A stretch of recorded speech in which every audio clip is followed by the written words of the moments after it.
Okay, this is going to be chapter 30 of As Good as Dead. Part 2. 30. He was dead. Jason Bell, the DT killer, one and the same, and he was dead. Pip didn't need to check the swell of his chest or feel for a pulse to know that. It was clear just looking at him, at what was left of his head. She'd killed him, broken the circle. He'd never hurt her, and he'd never hurt anyone. It wasn't real, and she wasn't real, tucked against the wall by her overturned shelves, hugging her legs to her chest, her warped reflection in the discarded hammer as she rocked back and forth. It was real. He was right there in front of her, and she was here. He was dead, and she'd killed him. How long had she been sitting there now, going backward and forward over this? What was she doing, waiting to see if he'd take a breath and stand back up? She didn't want that. It had been her or him, not self-defense, but a choice she made. He was dead, and that was good. Right. Supposed to be. So what was supposed to happen now? There hadn't been a plan. Nothing beyond breaking the circle, beyond surviving and killing him, was how she survived. So now that it was done, how did she keep on surviving? She repeated the question, asking the Ravi who lived in her head, asking him for help because he was the only person she knew how to ask. But he'd gone quiet. No other people in there, just a ringing in her ears. Why had he left her? She still needed him. But he wasn't the real Ravi, only her thoughts wrapped up in his voice, her lifeline at the very brink. But she wasn't at the brink anymore. She had lived and she would see him again, and she needed to right now. This was too much for her alone. Pip picked herself up from the ground, trying not to look at the flecks of blood up her sleeves. And on her hands, too. Real this time. Earned. She wiped them off on her leggings. She spotted it from across the room, a rectangular shape in Jason's back pocket, his iPhone protruding out from the fabric. Pip approached carefully, avoiding the red river reflecting the overhead lights. She didn't want to get any closer, scared that her proximity might somehow drag him back from death. But she had to. She needed his phone to call Ravi so he could come and tell her that everything would be okay, would be normal again, because they were a team. She reached for the phone. Wait, Pip, hold on a second. Think about this. She paused. If she used Jason's phone to call Ravi, that would leave a trace, irrecoverably tying Ravi to the scene. DT was a murderer, and he was also but he was also a murdered man, and it didn't matter that he deserved it. The law didn't care about that. Someone would have to pay for his broken open head. No. Pip couldn't have Ravi tied to the scene, to Jason, not in any way. That was unthinkable. But she couldn't do this on her own without him. That was unthinkable, too. A loneliness too dark and deep. Her legs felt weak as she stepped over Jason's body and stumbled outside onto the gravel. Fresh air. She breathed in the fresh air, but it was tainted somehow by the metallic smell of blood. She walked 6, 7 steps away toward his car, but that smell, it followed her, held on to her. Pip turned to look at herself, her dark reflection in the window of the car. Her hair was matted and torn, her face raw and inflamed from the tape, her eyes far away and yet also right here. And those freckles there, they were new, cast-offs of Jason's blood. Pip felt her vision dip in and out, knees buckling underneath her. She looked at herself and then looked into herself through the dark of her eyes, and then past herself. There was something beyond the window drawing her eye, the late sun glinting against its surface, showing her the way again. It was her bag, her bronze backpack sitting on the backseat of Jason's car. He'd taken it when he'd taken her. It wasn't much, but it was hers, and it felt like an old friend. Pip scrabbled for the door handle and pulled. It opened. Jason must have left the car unlocked, his keys still waiting there in the ignition. He had meant to finish it quickly, but Pip had finished it first. She reached in and pulled out her bag, and she wanted to hug it to her chest, this part of her old self, before she'd almost died, to borrow some of its life. But she couldn't do that. She'd get his blood on it.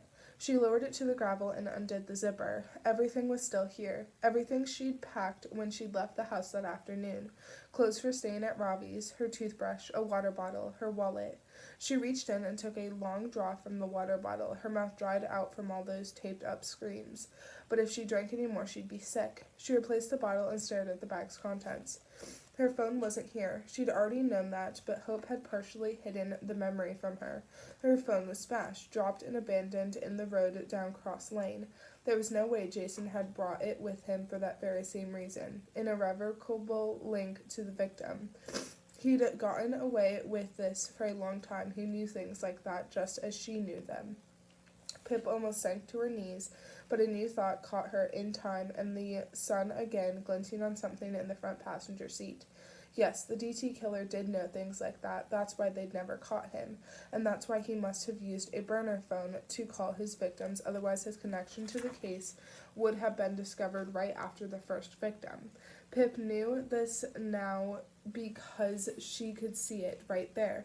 Discarded in the front passenger seat, a small boxy Nokia like hers, the screen reflecting the last sun rays to catch her eye, showing her the way. Pip opened the car door and stared down at it. Jason Bell had a burner phone, paid in cash, untraceable to her or to Ravi, unless someone found the phone. But they wouldn't find it. She would destroy it after. Pip reached down, her fingers alighting on its cool plastic edge. She pressed the middle button, and the green backlit screen glared up at her. It still had battery. Pip glanced up and thanked the sun, almost crying with relief. The numbers on the screen told her it was 6:47 p.m. That was it. That was all. She'd been in the trunk of that car for days, in that storeroom for months, trapped inside the tape for years, and yet it had all happened in less than 3 hours. 6:47 p.m., a normal early evening in August, with a pink-tinged sun low in the sky and a chill in the breeze and a dead body behind her. Pip navigated through the menu to check the recent call list. At 3:51 p.m., this phone had received a call from no caller ID from her, and right before that it had called Pip's number. She would have to destroy the phone anyway because of that connection between her and the dead man on the floor over there. But this was it, her path to Ravi, to help. Pip typed Ravi's number in the keypad, but her thumb hesitated over the call button. She backspaced and deleted it, replacing it with the landline for his house. That was better. Less of a direct link to him if they ever found the burner phone. They won't find the burner phone. Pip clicked the green button and held the small phone to her ear. It rang, only through the phone this time, 3 chimes and then a click, rustling. "Hello, Sing Residence," said a bright, high voice. It was Ravi's mom. "Hi, Nisha, it's Pip," she said, her voice rasping at the edges. "Oh, there you are, Pip. Ravi's been looking for you, over-worrying as usual, my little sensitive boy." She laughed. "I hear you're coming over for dinner tonight? Mohin's insisting we play Articulate. He's already reserved you for his team, apparently." Pip cleared her throat. "I'm actually not sure I'm going to be able to make it tonight. Something's come up. I'm so sorry." "Oh no, that's a shame. Are you okay, Pip? You sound a little strange." Yeah, no, I'm fine. I just have a bit of a cold, that's all," she sniffed. Is he there? Ravi?" Yes, he is. 2 seconds." Pip heard her calling his name, and then in the background she heard the distant sound of his voice. Pip sank back into the gravel, her eyes glazing. It wasn't so long ago she thought she'd never hear his voice again. "It's Pip," she heard Nisha shout, and Ravi's voice grew nearer and frantic, rustling as the phone changed hands. "Pip," he said down the line like he didn't believe it, and Pip hesitated a moment, refilling herself with his voice, welcoming it home. She'd never take it for granted, never again. "Pip," he said louder.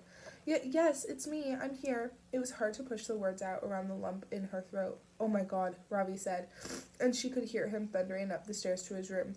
"Where the fuck have you been? I've been calling you for hours. Your phone's been going straight to voicemail. You were supposed to keep checking in." He sounded angry. "I called Nat, and she said you didn't even go round there. I've just got back from yours, seeing if you were home, and your car was at home, but you weren't, so your parents are probably worried now because they thought you were with me. I was literally minutes from calling the police, Pip. Where the fuck have you been?" He was angry, but Pip couldn't help smiling, holding the phone tighter to her ear to bring him closer. She had disappeared, and he had looked for her. Pip! She could imagine the look on his face, stern eyes and a cocked eyebrow waiting for her to explain herself. I love you," she said, because she never said it enough and it was important. She didn't know when she'd last said it, and if she said it again, that wouldn't be the last time either. "I love you. I'm sorry." Ravi hesitated and his breath changed. "Pip," he said, the hard edge gone from his voice. "Are you okay? What is it? Something's wrong, I can tell. What's wrong?" "I just didn't know when I last told you." She wiped her eyes. "It's important." "Pip," he said, steadying her. "Where are you? Tell me where you are right now." "Can you come here?" she asked. "I need you. I need help." "Yes," he said firmly. "I will come right now. Just tell me where you are. What's happened? Is it something to do with DT? Do you know who he is?" Pip stared back at Jason's feet hanging out the doorway. She sniffed and she focused, turning back. I'm at Green Scene, Jason Bell's company in Weston. Do you know where that is? Why are you there? His voice higher, now confused. Just, Ravi, I don't know how long the battery lasts on this phone. Do you know where it is? What phone are you using? Ravi! Yes, yes. He was shouting now too, though he didn't know why. I know where it is. I can look it up. No, no, no, Pip said quickly. She needed him to understand without her saying it, not on the phone. No, Ravi, you can't use your phone to get here. You need to leave your phone at home, okay? Do not bring it with you. Do not bring it. Pip, what? You have to leave your phone at home. Look at the way on Google Maps now, but do not type Green Scene into your search browser. Whatever you do, just search on the map. Pip, what's going? She interrupted him, something else occurring to her. No, wait, Ravi, you can't drive on any highways, not any. You have to take the back roads, small roads only. Highways have traffic cams. You can't be seen on any traffic cams. Residential and back roads only. Ravi, do you understand? Her voice was urgent now, the shock gone, left behind in that room with the dead body. She heard the click of his trackpad in the background. Yes, he said. I'm just looking now. Yep, that way, up Brookside, toward New Canaan. He muttered under his breath. Avoid Route 15. Take these residential roads instead. Then, yeah, he said to her. Yeah, I can find it. I'll write all this down. Back roads only. Leave phone at home. I've got it. Good, she said, exhaling, and even the effort of that made her feel weak, sinking farther into the gravel. Are you okay? He said, taking charge again, because that's what teammates did. Are you in danger? No, she said quietly. Not anymore. Not really. Did he know? Could he hear it in her voice, raw and scratchy, marked forever by the last 3 hours? Okay, hold tight, Pip. I'm on my way. I'll be there in 20 minutes. No, wait, don't speed. You can't get... But he was already gone, 3 loud beeps in her ear. He was gone, but he was on his way. I love you, she said to the empty phone, because she never wanted there to be a last time again. Another crunch of gravel, step after step after step, pacing up and down, counting her steps to count the seconds, to count the minutes. And though she told herself not to look, her eyes always found their way back to the body, convincing herself each time that he had shifted. He hadn't. He was dead. Pacing up and down, the early stirrings of a plan seeding in her brain, now that the shock had passed. But it was missing something. It was missing Ravi. She needed him, the team, their back and forth that always showed her the right way, the middle road between her and him. Headlights broke open the deepening sky, a car pulling into the drive just before the Green Scene gate hanging wide open. Pip held up her hand to shield her eyes from the glare of the low sun, and then she waved for Ravi to stop. The car stopped in front of the gate, and the headlights blinked out. The car door opened, and a Ravi-shaped silhouette stepped out. He didn't even wait to shut the door, running over to her, scattering gravel. Pip stopped and studied him, like it was the very first time again. Something tightened in her gut, another thing loosening in her chest, releasing, breaking open. He'd promised she would see him again, and here he was, getting closer and closer. Pip held up her hand again to keep him back from her. Did you leave your phone at home? She said, voice quavering. Yes, Ravi said, his eyes wide with fear, widening farther as he studied her in return. You're hurt, he said, moving forward. What happened? Pip stepped away from him. Don't touch me, she said. I'm fine. It's not my blood. Not most of it. She forgot what she was trying to say. Ravi studied his face, held up his hands to study her too. Pip, look at me, he said calmly, though she could tell he was anything but. Tell me what happened. What are you doing here? Pip glanced behind her at Jason's feet hanging out the doorway. Ravi must have followed her eyes. Fuck, who is? Are they okay? He's dead, Pip said, turning back. It's Jason Bell. It was Jason Bell. He was the DT killer. Ravi blinked for a moment, shuffling through her words, trying to find the sense in them. He's... what? How did he... Ravi shook his head. How do you know? Pip couldn't tell which answer he needed here first. How do you know he was the DT killer? Because he took me, abducted me from Cross Lane, tied me up in the trunk of his car, brought me here, wrapped my face up in duct tape, bound me to a shelf, exactly like he did to the rest of them. They died here, and he was going to kill me. It didn't sound real now that she was saying it out loud, like all of that had happened to a different person separate from her. He was going to kill me, Ravi. Her voice snagged in her worn-out throat. I thought I was dead, and I didn't know if I'd ever see you again, see anyone, and I thought about you finding out I was dead, and... Hey, he said quickly, taking one careful step toward her. You're okay, Pip. I'm here. I'm here now. He glanced back over at Jason's body, eyes lingering too long. Oh my god, I'm sorry. Okay. Fuck, he hissed. Fuck, fuck, fuck. I can't believe it. You shouldn't have been out on your own. I shouldn't have let you be out on your own. Fuck, he said, again hitting his palm against his forehead. Fuck, are you okay? Did he hurt you? No, I'm fine, she said, that small, cavernous word again, hiding all sorts of dark things. Just from the tape, I'm fine. So how did Ravi begin, his eyes abandoning her again, slipping back over to the dead man 12 feet away.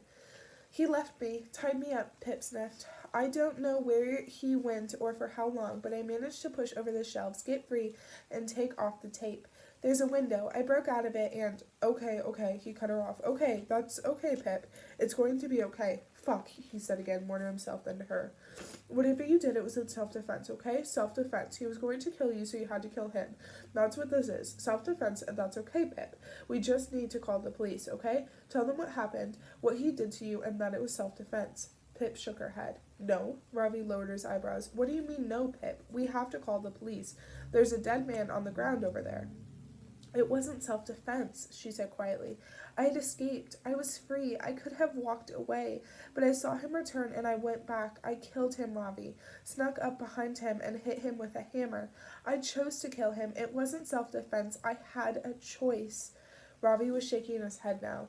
He still couldn't see it, the full picture. No. He was going to kill you. That's why you killed him. That's self-defense, Pip. It's okay. I killed him. Because he was going to kill you, Ravi said, his voice rising. How do you know that? Pip said. She had to make him see that self-defense wasn't an option here, as she'd already realized, pacing up and down. How do I know that? Ravi asked, incredulous. Because he took you. Because he's the DT killer.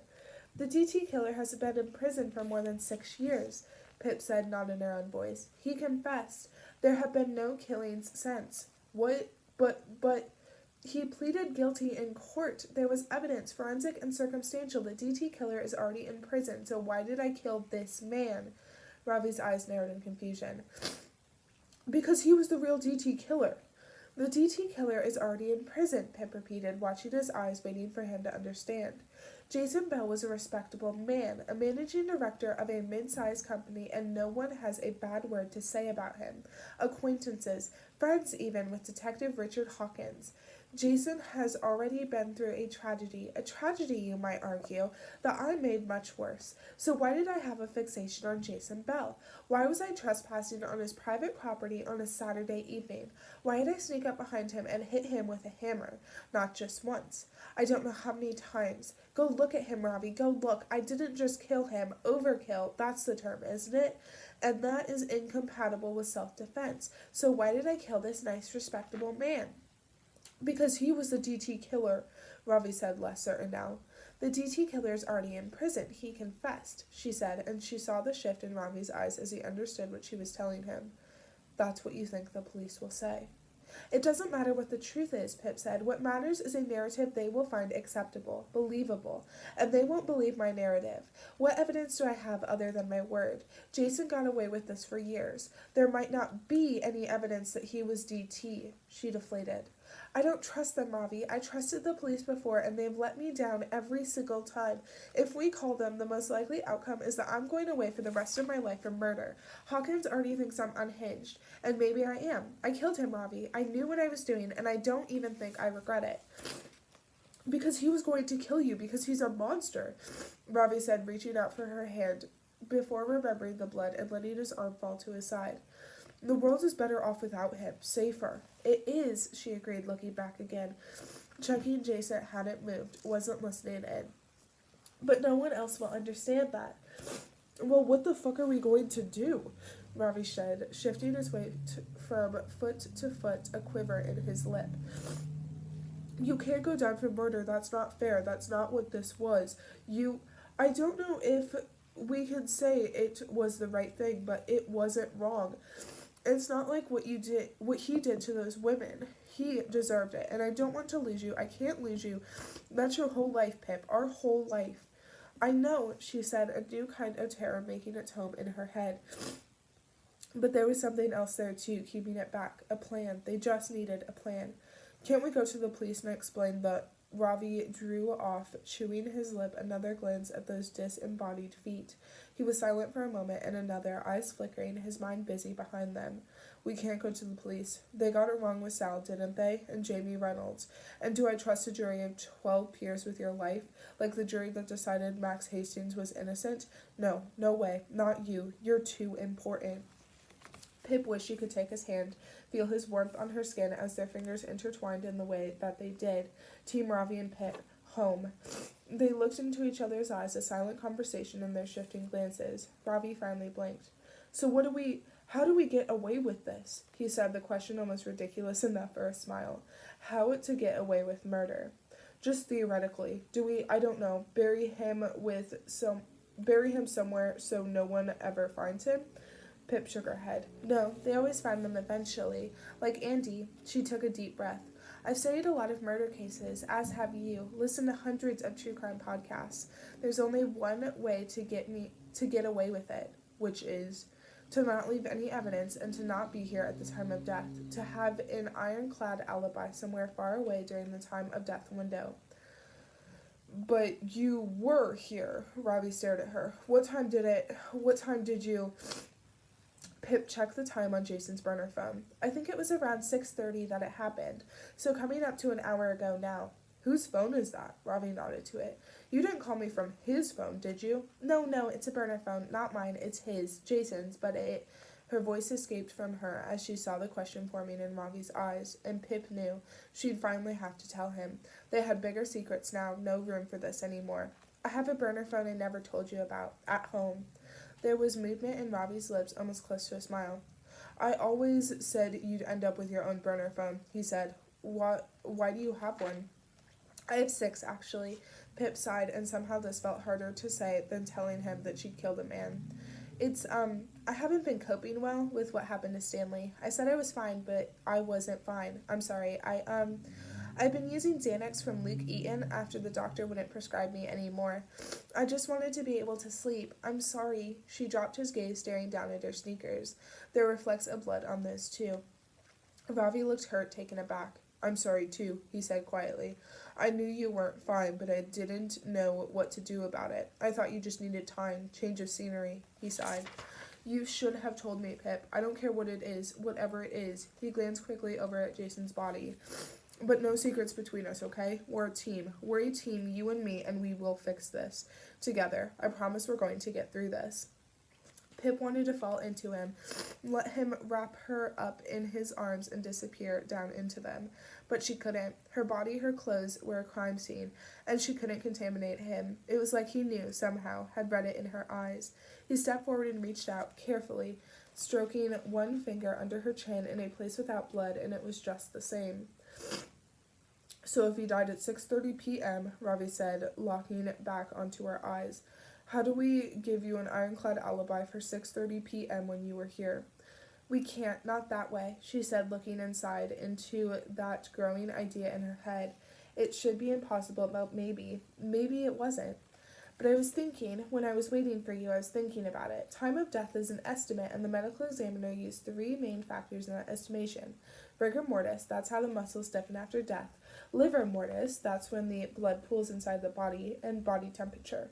Those are the 3 factors they use to narrow down the time of death. And so I was thinking, if we can manipulate those 3 factors, if we can delay them, we can make the medical examiner think he died hours after he did. And in that time window, you and I can have solid alibis separately with people and cameras and an undeniable evidence trail. Ravi considered for a moment, chewing on his bottom lip. How would we manipulate those factors? He said, eyes ahead, skimming over dead Jason and back. Oh my god, okay. Temperature, Pip said. Temperature is the main one. Colder temperatures slow the onset of rigor mortis, and lividity, that's the blood pooling. And also, with lividity, if you turn the body before the blood has settled, it will resettle. And if you could turn a body a few times, you could buy yourself hours there, alongside cooling the body. Ravi nodded, turning his head, studying their surroundings. How could we cool his body, though? I suppose it's too much to ask for Jason Bell to have owned a fridge-freezer company instead. The problem is body temperature, though. If we keep him cool to delay rigor and lividity, his body temperature will also drop. He will be too cold and the plan won't work. So we have to cool him down and then warm him up again. Right, Ravi said with a disbelieving sniff. So we've just got to put him in a freezer and then stick him in a microwave. Fuck, I can't believe we are even talking about this. This is crazy. This is crazy, Pip. Not a freezer, Pip said, following Ravi's lead, looking at the green scene complex with new eyes. That's too cold. More like a fridge temperature. And then, of course, after we've warmed him up again, we will have to make sure his body is found only a few hours later by the police and the medical examiner. Otherwise, none of this will work. We need him to be warm and stiff when they find him, and his skin still blanchable. That means the pooled blood moves when you press the skin. If that's the early morning, then they should think he died 6 to 8 hours before then. Will it work? Pip shrugged, a near laugh in her throat. Ravi was right, this was crazy. But she was alive, and she was very nearly not. At least this was better than that. I don't know. I've never killed someone and gotten away with murder before, she sniffed. But it should work. The science works. I did a lot of research when I was looking at that Jane Doe case. If we can do that, cool him down, turn him a couple of times, and then heat him back up, it should work. It will look like he died more like, 9 o'clock, 10 o'clock, and we will both be somewhere else by then, ironclad. Okay, Ravi nodded. Okay, that sounds well. It sounds crazy, but I think we can do it. I think we might actually be able to do this. It's a good thing you're such an expert in murder. Pip pulled a face at him. No, I mean from studying it, not killing people. I hope this is the first and last time. Ravi tried and failed at a smile, shifting on his feet. One thing, though, say we're actually going to try to pull this off, and we want them to find his body so this time of death manipulation works. Well, they're going to know that someone killed him, and they will look for a killer until they find one. That's what the police do, Pip. They'll have to have a killer. Pip tilted her head, studied Ravi's eyes, her reflection captured inside them. This was why she needed him. He pushed her forward, arranged her back when she didn't know she needed it. He was right. This would never work. They could shift the time of death and make sure they were far away from here in that time frame, but the police would still need a killer. They would look until they found one, and if she and Ravi made even one mistake then... You're right, she nodded, her hand moving out to take his before she remembered. It won't work. They need a killer. Someone has to have killed Jason Bell. Someone else. Okay, so... Ravi began talking them back to square one, but Pip's mind wandered away from him, flipped over to show her all those things at the very back. The things she hid away, the terror, the shame, the blood on her hands, the red, violent, red thoughts, and one face hanging there, angular and pale. I know, Pip said, cutting Ravi off. I know who the killer is. I know who's going to have killed Jason Bell. What? Ravi stared at her. Who? It was inevitable. Full circle. The end was the beginning, and the beginning was the end. Back to the very start, to the origin, to set it all right. Max Hastings, she said.